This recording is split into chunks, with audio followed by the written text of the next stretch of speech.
So Deepti, take it away. Thank you, John, for that wonderful introduction, and thank you, Mo, and everyone at the Center for Climate Change Communication at George Mason University. You all have been very, very welcoming to my work.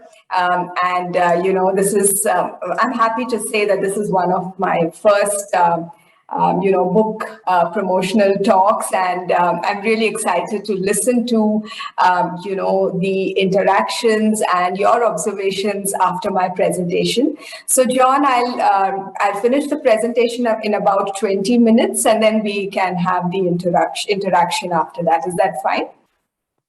Sounds great. All right, thank you. So I'm calling this presentation as Mapping Climate Change Through Media Representations.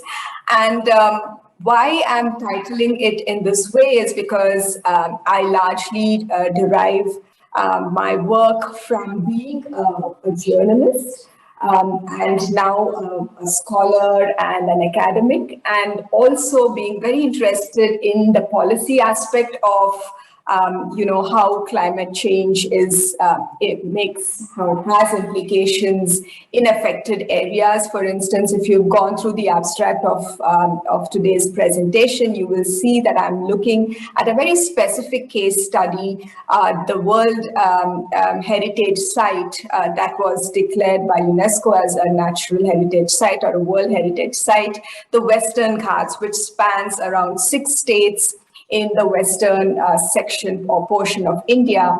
And I'm really looking to see, what were the interpretations that the media chose to make through the coverage of this issue, how it had implications on policy, and how it had implications on the marginalized communities residing in these forests, and how there is this entire tension that exists between development, between bringing up the socioeconomic conditions of the communities that live there, while also adhering to climate change policies, while also adhering to the fact that we cannot reduce our forest cover, and balancing this whole gamut of issues that exist. When I looked for who my audience for this book would be, I realized that I need to address the different stakeholders that matter. And so when I reached out to a very good friend of mine, Ricky Cage, who's a Grammy Award winner, who is the land ambassador for UN, a lot of bodies, because I really was influenced by the kind of work that he was doing in speaking to communities affected by climate change and bringing those communities together through music to talk about climate change. So Ricky has these wonderful conferences worldwide. You can look him up, where he talks mainly, or there are images and documentaries made about the climate crisis. And he uses music as a powerful medium to communicate. So when I reached out to him and I said, why don't you write something about my book, what he says that it has a much needed positive tone, which is again something that I highlight in my research, also in the tone or the narrative that the journalists shape when they talk about the climate change discourse. Whether it is the doomsday narrative or whether it is a narrative that doesn't have any impact on the communities that they are reporting for. And so that is what he notes, and he says that the reader gains a very deep and rich insight on this conundrum that the media faces while mediating between policymakers, environmentalists, as they unravel this multidimensional and complex nature of climate change in India. And then I also reached out to, Professor Andrew Hoffman, who is the professor of sustainable enterprise at University of Michigan, because I teach at a business school, and I wanted to, understand how it makes sense for business managers, because today, increasingly with the COP26 summit, there is a large focus for organizations to reach their net zero goals, to ensure that they bring in this aspect of sustainability. And so therefore, he provided his insights also. And so when I talk about, how the book has been making news, I just wanted to show a few snippets of the book on Amazon where it is available. And that, the EWC, the East-West Center, also featured my book in the Media Alumni newsletter, since I'm also a member of the ICA.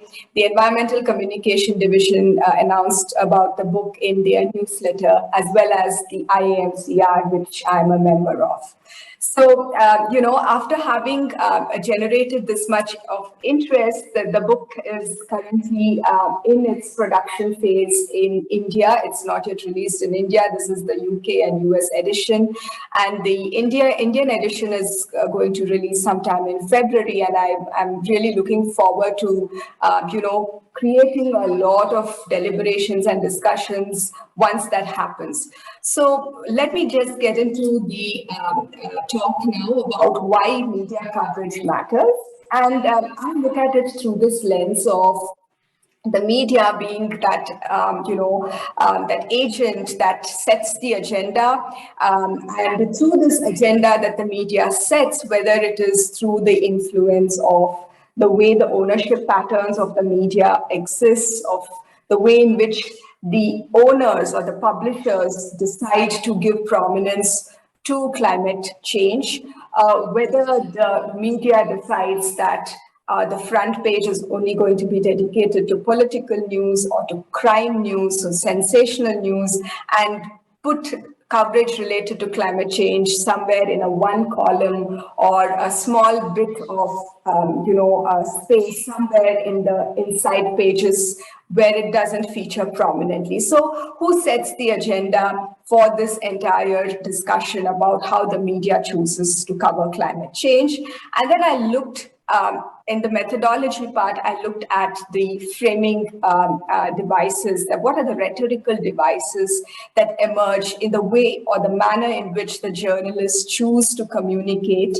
about climate change, and how this has implications for policy, because the people or the bureaucrats or the government agencies who are discussing about how to set policy for environmental matters, they typically look for the manner in which mainstream media, particularly the leading newspapers in the country, how they cover particular issues, and that whether that warrants them to either look at doing something very specific in those areas. So the government looks very carefully at media coverage, and it has a lot of influence on the way in which they shape the public policy, especially in a democracy like India. There's a lot of consensus that is drawn from the way in which the media covers the same. So this is where I am looking at linkages, and I'm looking at the causality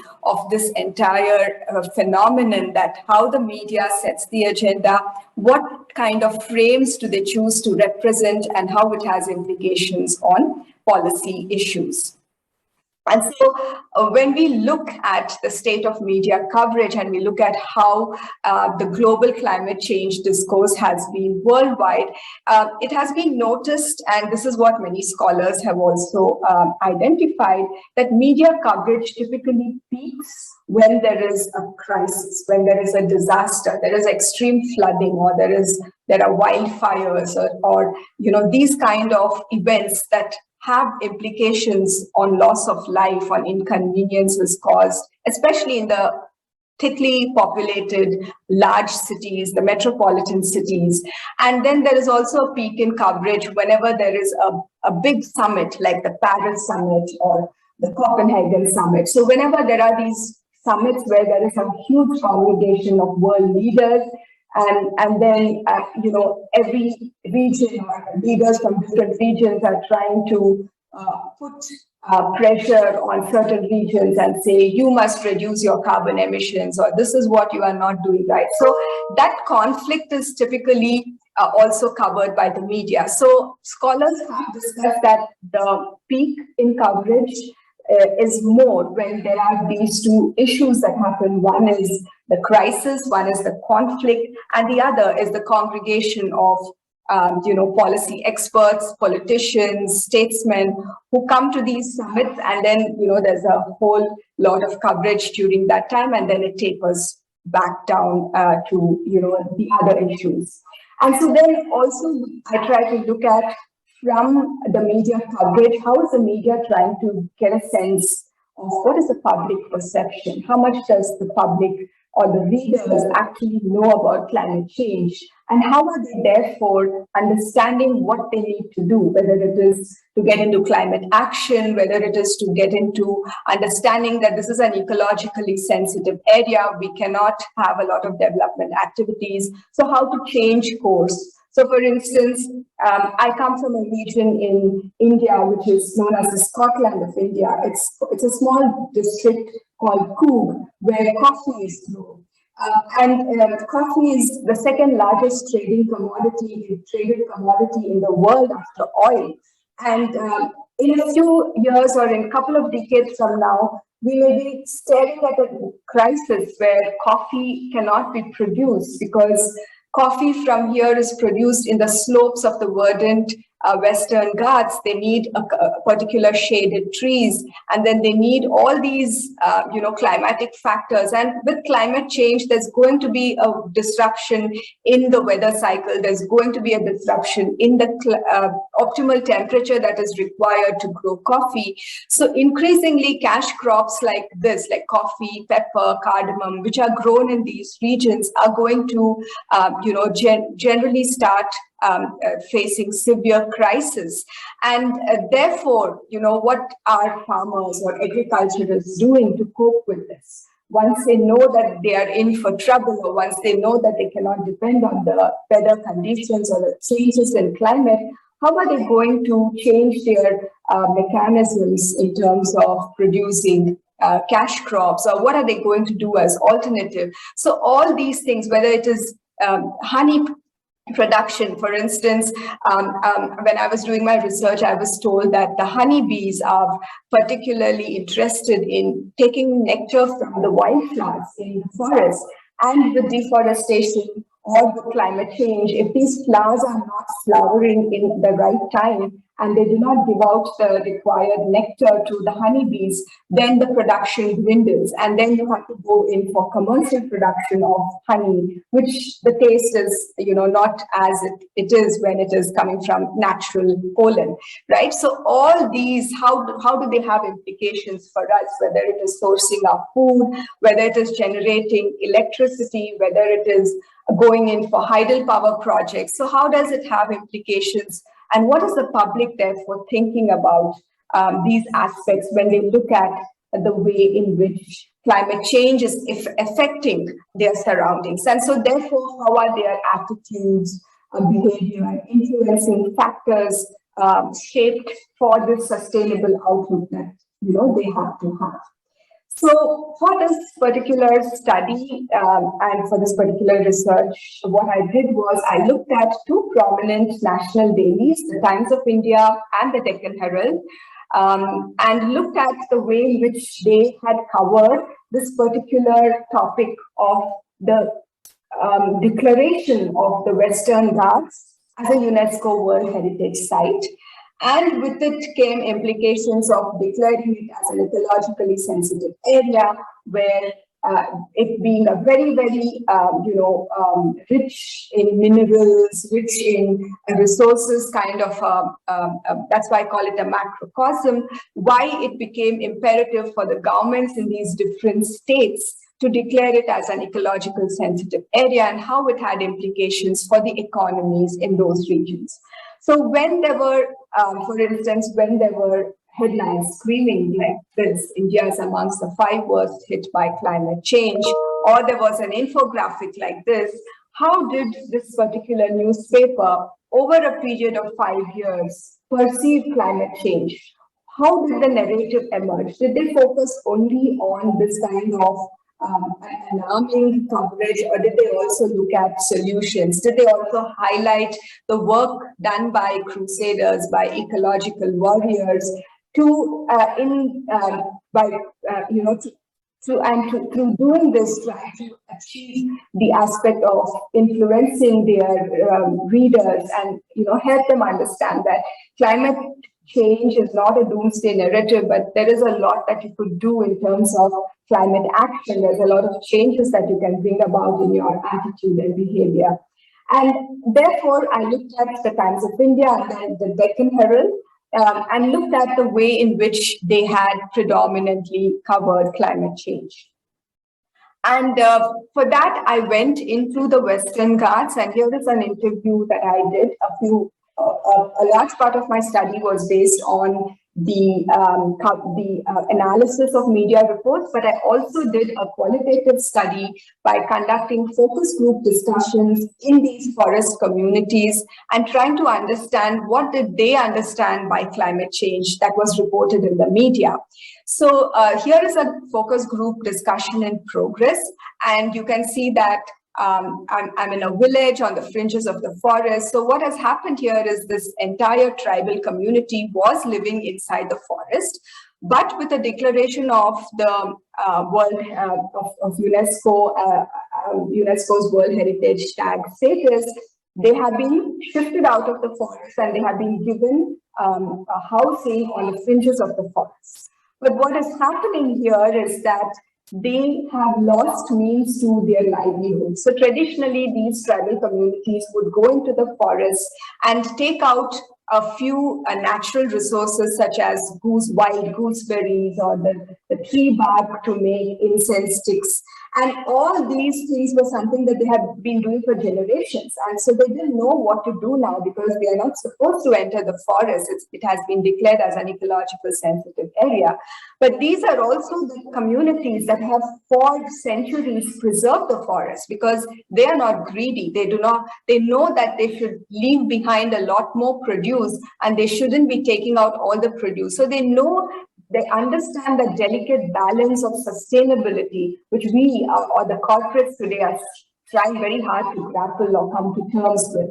So when this kind of a conflict happens between communities, marginalized or indigenous communities that get affected by these kind of policy decisions, how is the media conveying this? Are their voices heard? Are their voices amplified? Or are their concerns not relevant for media to report? And therefore, are they getting left out in this entire policy decision? And so therefore, I'm just picking out one excerpt that I wrote in my book. This is something that one of the forest focus group discussions said, and they said, we used to go into the forest and pick products out of which we made broomsticks, we sold produce such as soap nut, incense sticks, gooseberry, and honey. But with the implementation of the Forest Rights Act, we have a limit to the number of products we can pick from the forest. Also, we are regularly harassed by forest staff whenever we venture into the forest and false allegations are made. And then we looked at what were their responses to climate change and socioeconomic change. So for instance, what do they understand by temperature? And then the perceived change was prolonged hot spells, and the response of the community was health problems. And I think Ed is also doing a lot of interesting work on the implications of climate change to health. And this is how marginalized communities or vulnerable communities are most affected because of this change in climate and the implications that it can have on health. And here was a response to that. So these were different aspects that we looked at, and then we could draw out from the discussions that emerged in the focus group discussions. But predominantly these vulnerable communities who were the first indicators. I mean, they were the first, we should be listening to their signals first about climate change. But here they were telling me that, what do I understand about climate change? I understand that there is climate change because the cities are getting flooded. Because I can see visuals coming on my TV screen, or I can hear on the radio that in the capital city, there was a lot of flooding, there was incessant rains, and that's why climate change is happening. So here were the communities who were actually living in the forest who could sense climate change much ahead than it hit us, but they were getting to know about it through the media, through the cities or through the urban populations themselves. So that's the irony in the way in which the media has been reporting about climate change. And this is one section of the Western Ghats that I visited, where I conducted the focus group discussion. This is the way in which I looked at the archives for the last 5 years of Deccan Herald and Times of India and looked for specific keywords. So one of the examples that I wanted to show in terms of, there are different aspects that I looked at. So what I looked at about 550 articles, newspaper articles that I could collect over the 5 year span, both in Deccan Herald and in the Times of India. And I categorized them as news reports, feature articles, investigative pieces, analytical essays, infographics, editorials, travelogues. Now, what becomes interesting to note here is that the majority of the articles fall into the bracket of news reports. What that means is that newspaper journalists are relying only on official sources and are making reports out of it. Whereas if the narrative or if there has to be constructive debates about climate change, there must be more editorial pieces. There should be more analytical essays, more investigative pieces. But that was lacking during that particular study period. But today, even as I speak with the COP26 and discussions around climate change for real, news organizations are increasingly giving focus on communicating about climate change. And there is this shift from what the study period I saw to today. There is a shift. For instance, the Times of India is now coming out every week or every Sunday with a special feature report, 2 pages that are completely devoted to covering climate change. So there is this huge shift that the media is looking at in terms of reporting more, but again, in their reporting, the type of reporting that they're doing, are they confining themselves to just official sources, or are they also looking in depth and getting different voices into this discussion about climate change? So what we find is that Deccan Herald, the newspaper, publishes a lot more news reports as compared to Times of India, whereas analytical essays and infographics were given more attention to the Times of India. So does this also mean that the readers of Times of India were more capable of reading these essays, or, the Times of India felt that their readers are the urban savvy kind of readers who have less time and to read through long text, but have more time to go through an infographic and can get the data, or what are the insights through the data? So these were some of the findings from the study. And this is really an infographic. So, for instance, you can see that these are the 5 states that are covered in the Western Ghats, the 6 states, sorry. And then you can see a lot of detail about the panel. There were 2 panels formed. One was the Kasturi Rangan panel and one was the Madhav Gadgil panel. And these 2 panels, the policy aspect, there is a lot of conflict between these 2 panels, which the government is yet to decide how to move forward, right? And so the suggestions, therefore, were complete ban on mining, all mining projects to be phased out, no permission for thermal power generation projects, and that all the villages will be involved in the decision-making process, tourism hotspots to be monitored, because there are a lot of tourism places here. There are beautiful rivers, there is whitewater rafting that takes place, there are waterfalls, lush greenery, a lot of trekking activities takes place, hiking activities. So this belt is, thriving with tourism. And because there are 58 rivers that originate here, big, huge rivers, and there are huge hydro projects that exist here. So a lot is at stake. When you look at the development aspect, the economic aspect, there's a lot at stake. And therefore, there is this conflict in this entire policy decision. And now, today, you can see from what I showed you earlier in the infographic to today's kind of visual coverage, there is a change. There's a marked difference in the way in which data is conveyed. Today, journalists can report about climate change in real time, and they love And the readers love to have that interface, whether it's through an app to know what is happening in their city, how is it going to affect them. So today, the tools that journalists use are a lot different from what was used earlier. And so therefore, we looked at what is the use of attributes that can affect the evaluation of an issue? What is the relevance of media coverage to this policy imbroglio currently plaguing the Western Ghats? And then we looked at frames and coding. So I just want to quickly, come to the last part of my slide, my presentations, and just, help you to think about why media coverage matters. Media coverage matters because journalists, editors, and media owners have a critical role to play in this narrative.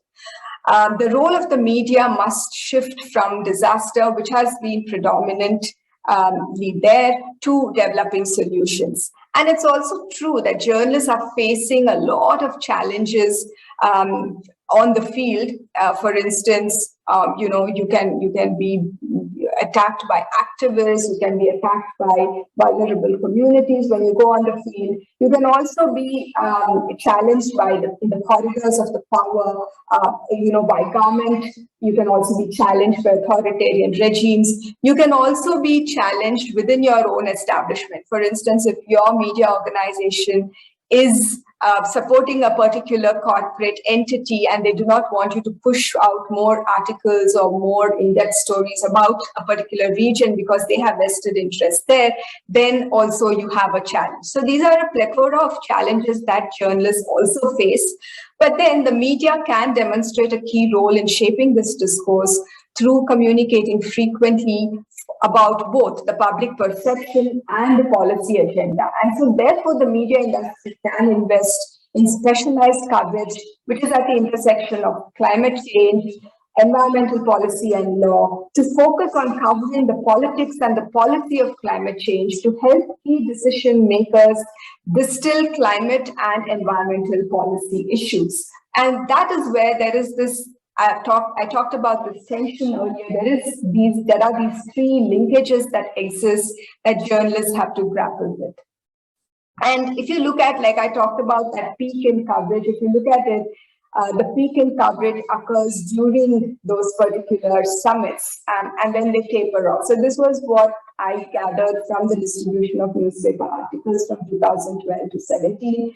There was a lot of increased coverage when the heritage tag came to the Western Ghats. And because there was conflict, there was this constant tussle between policymakers, the indigenous communities, the forest dwellers, the marginalized communities, and there was this conflict. So it was at that time that, coverage peaked.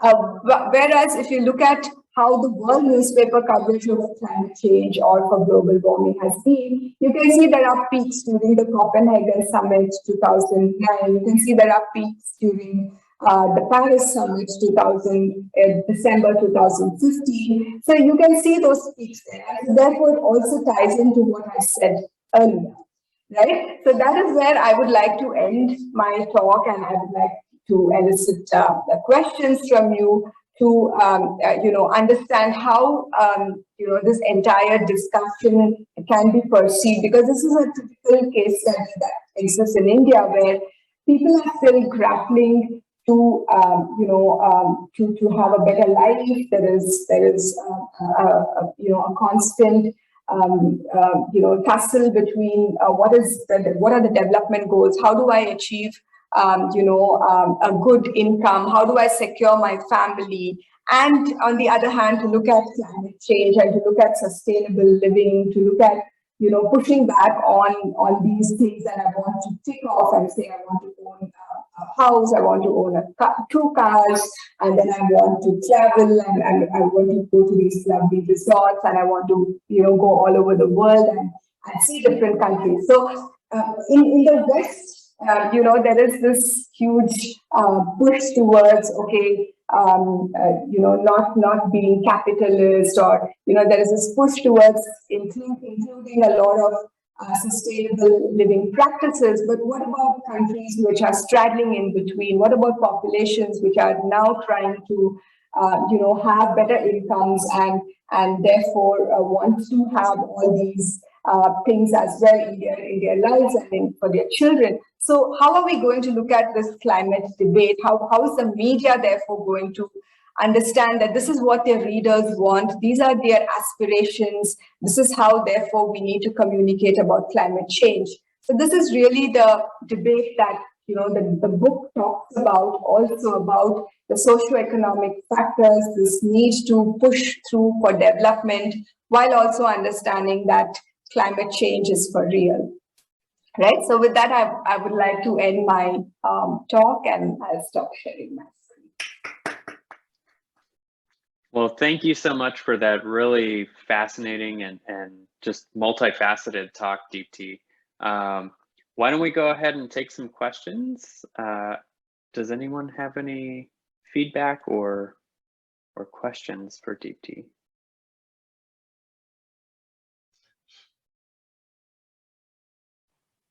I have one, John. I can go first. Okay. Well, Deepti, again, thank you so much for giving your insights on this fantastic topic and presentation. Reading media coverage about climate change in other countries has always had me thinking about somebody needs to do this for India and do it thoroughly and deeply. So really excited to see that. I have two questions. The first is, I really enjoyed what you mentioned about journalistic pressures. Those are very, very real pressures, right? And India has been going further and further down in terms of journalistic freedom. I think right now it's at 140 out of 180, and that's pretty bad, according to their categorization.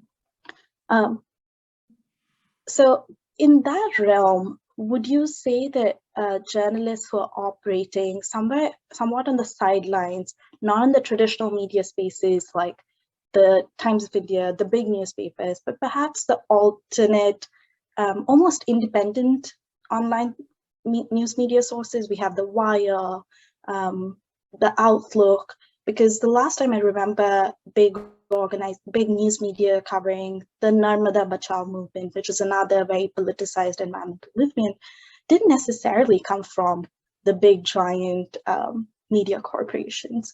So I'm trying to see if you'd be interested in expanding the work, and if you think there's value in looking at alternate, non-traditional media sources in India.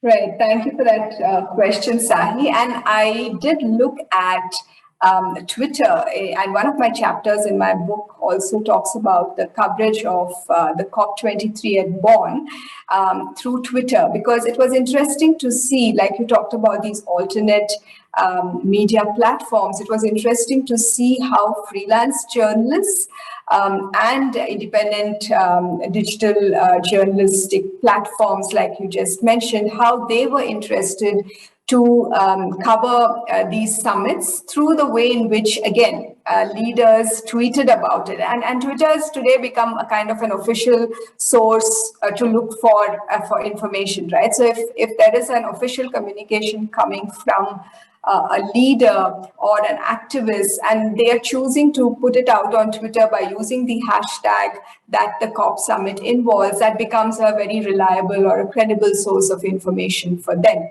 right? So, and that doesn't stop the journalists reporting about it, or that doesn't hamper them in any way, like how I talked about the pressures that exist from their owners, the pressure that exists from within their organizations. It doesn't matter for them when they are on the digital platforms, right? So there is therefore this entire alternate kind of reporting that exists. But even without this current form of digital media, there were a few, interesting freelance journalists who would write for magazines, very specialist magazines, like that existed in the environmental communication domain. And they were very hard hitting in their pieces. And the mainstream media would also kind of asked them to write analytical essays. So one categorization that I looked at was analytical essays. So like a Bittu Sehgal or a Nidhi Jamwal. So these were like stalwarts in that field of reporting about environment. And they would be invited, whether they were a part of a not-for-profit or not, they would be invited to contribute one, like a half page here. But again, that would be around the time of a major summit. Again, that would be at a time when there was a conflict in policy decisions. So what I'm trying to push for here is, why can't the media be consistent in their coverage of climate change? Why should it be confined only to when there is a conflict or only when there is a summit and there's a policy decision? Why not, as you are continuously covering political issues, continuously covering crime, sensational news, why not devote consistent efforts towards climate change coverage? So that is the point that I'm trying to make. And you are right, whenever there is an activism or there is a movement, there are a lot of political powers or vested interests at play, and then it again depends upon how the narrative is shaped. But if the media can consistently talk about this issue, then these kind of spikes in coverage need not be confined to conflict only. And therefore, the perception in the mind of the public needn't be confined to the fact that it's a doomsday narrative or it is a warning signal. It should seep into the conscious mind, and the public should always be aware that climate change is something that we have to deal with on a daily basis, and not only if there are no good rains this year, or not only if there is a peak in the summer temperatures this year. So that is where I'm trying to stress upon the fact of media coverage. Thank you so much. Yeah. Other questions?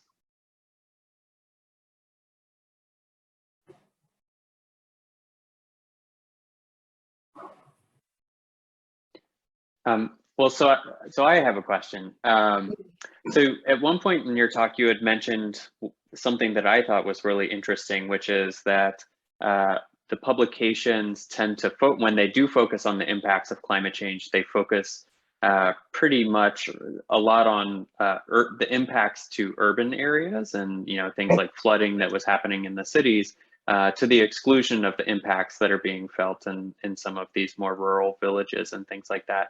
And I just wonder, was there any differentiation in terms of that dynamic across the Deccan Herald versus the Times of India, or were they both publications pretty consistent in terms of focusing on urban impacts? And yeah, that's a very nice question, but there was a differentiation in the coverage, because in Deccan Herald, they have this concept of sourcing local stories from stringers. This concept of stringers, right, who are basically vernacular journalists who report in those regional languages. And so Deccan Herald has this unique feature of sourcing news stories from them and getting it translated to English and covering it. So they have a very district, so every state, for instance, Karnataka state has about 29 districts. So every district, they have a stringer reporting. And therefore, the coverage was a little more in-depth. They could report about the voices of these different districts as compared to the Times of India, which was more, region specific, which meant that they divided the state into north, south, east, west only, and didn't look at the deeper pockets coming from the hinterland. So therefore, what is therefore interesting to note is that the Times of India is the largest circulated daily, and their advertisement rates are also, quite high. It's, they get the largest number of advertisements, and therefore they can sustain themselves. Whereas the Deccan Herald doesn't have that kind of circulation, and therefore they don't get that many advertisements. So here again, there is this conflict of, how the newspaper should it sustain based on advertisement model, and therefore it can, reach a wider audience, larger audience. And so therefore that newspaper decides that my target audience are predominantly the English-speaking urban dwellers, and they are not interested to read something that happens to the rural population. So that is again very interesting to see. Yeah.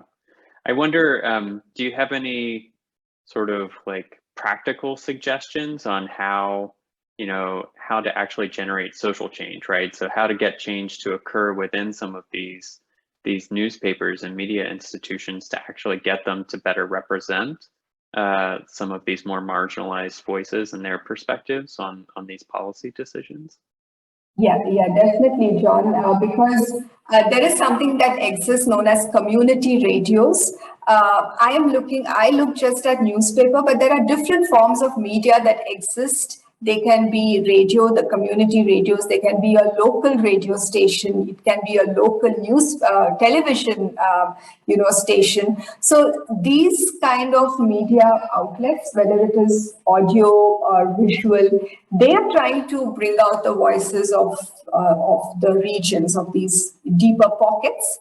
And sometimes when the reporting from them becomes large and amplified, what happens is then the mainstream media also looks at this and tries to cover it. That's very interesting to know that, So they will say that this community radio is predominantly run by this tribal community and they are focusing on environmental concerns. And this is how they were recognized. Maybe they were recognized by UNESCO, or they got funding from this agency, and it is predominantly run by women. So then these kind of stories again get covered in mainstream media. So going back to your question, what practical suggestions can be, incorporated by journalists or by those media organizations which want the voices from those places to come, is you either happen to these local networks that exist, like how Deccan Herald uses Stringers, or you look at local forms of other media, such as radio stations, TV stations, to see what content is being generated there.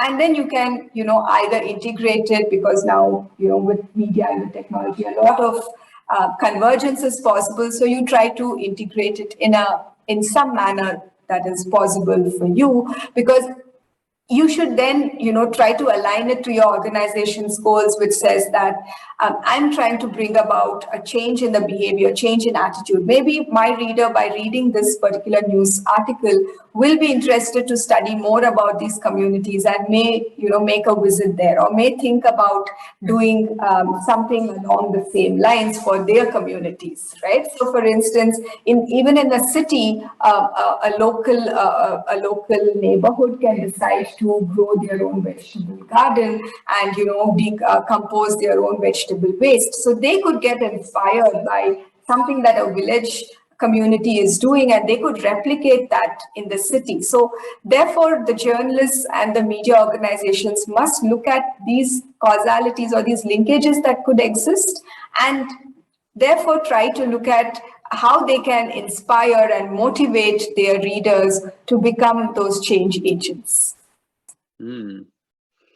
Yeah, that reminds me of a program that we run here at the Center for Climate Change Communication called Climate Matters, where, it's very much focused on local climate change reporting. Started off to support TV weathercasters as messengers around climate change, but has since expanded to local journalists more broadly. And